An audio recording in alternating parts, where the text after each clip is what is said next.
Salam sejahtera bagi kita semuanya. Sebelum kita mendengarkan firman Tuhan, marilah kita berdoa.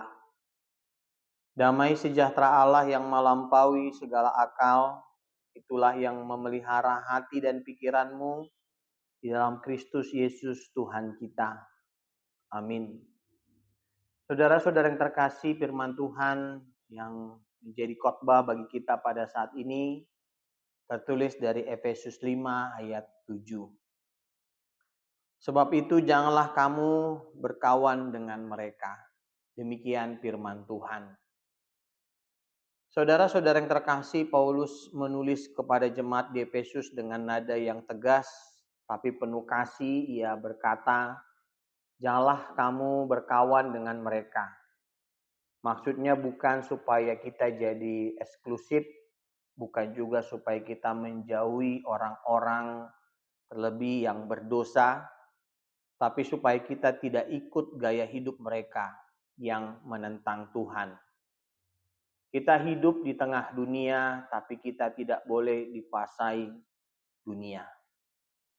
Bayangkan seperti sebuah lampu di malam hari, lampu itu memancarkan cahaya yang menarik perhatian banyak lalat. Lalat-lalat itu datang karena mereka pikir cahaya itu indah, tapi apa yang terjadi?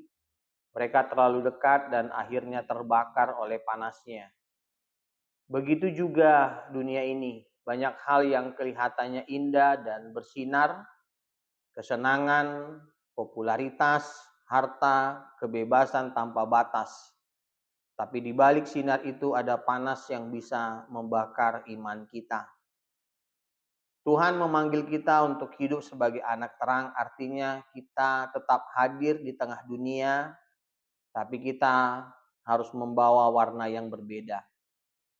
Kita bukan sekadar mengikuti arus, tapi justru menjadi terang yang menuntun orang lain keluar dari kegelapan. Kadang orang bilang, tapi kalau saya tidak ikut mereka, nanti saya dikucilkan. Iya, bisa jadi. Tapi ingat, terang tidak perlu diterima oleh kegelapan untuk tetap bersinar. Tugas terang bukan menyesuaikan diri dengan gelap, tapi mengubah keadaan di sekitarnya. Jadi, jika saat ini kita masih ada hubungan kebiasaan atau kebersamaan yang sedang menarik kita menjauh dari Tuhan, kalau ada mungkin sudah waktunya kita mengambil langkah untuk berkata, Tuhan, aku mau selalu dan tetap di pihak Engkau ya Bapa. Aku mau tetap jadi anak terang, karena terang sejati tidak berteriak, tidak memaksa, tapi tetap bersinar dimanapun ia ditempatkan. Dan lewat hidup yang sederhana, murni dan tulus, dunia bisa melihat Tuhan Yesus yang hidup di dalam kita. Amin, mari kita berdoa. Bapa kami yang bertahta di dalam kerajaan sorga, yang kami sembah di dalam nama Tuhan Yesus Kristus, kami mengucap syukur ya Bapa atas berkat dan perlindungan Tuhan di dalam hidup kami. Terima kasih ya Bapa, saat ini kami dapat mendengarkan firman-Mu yang mengajarkan kami untuk tetap hidup di dalam terang Kristus dan tidak tertarik atau masuk di dalam kegelapan, melainkan hidup menurut kehendak Tuhan, bukan hidup menurut kehendak dunia. Oleh karena itu kami mohon ya Bapa, mampukan kami untuk melakukan firman Tuhan di tengah-tengah kehidupan kami. Di tengah-tengah dunia ini ya Bapa.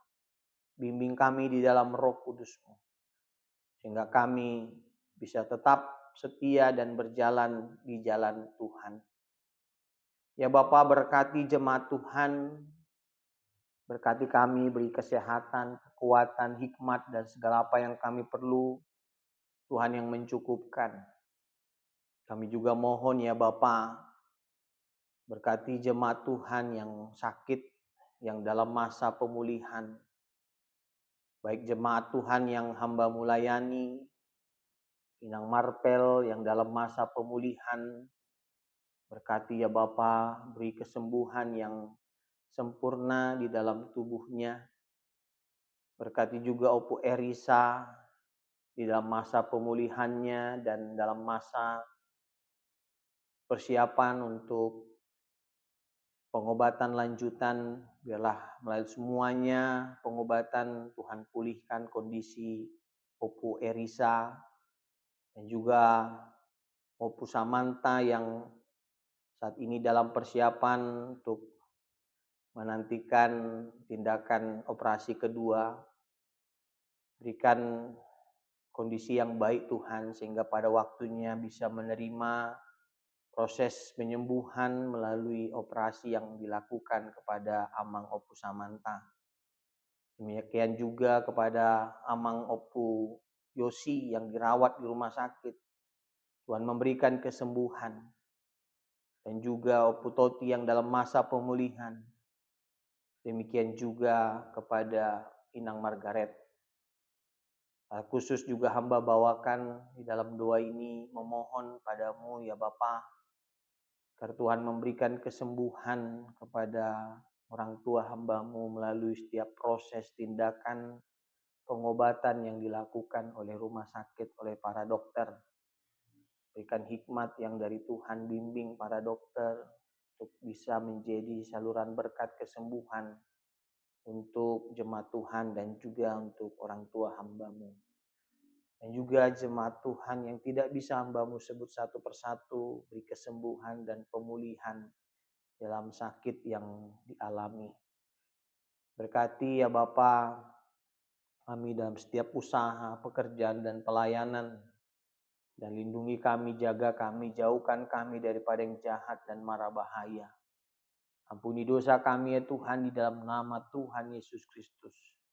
Kami berdoa dan mengucap syukur. Amin.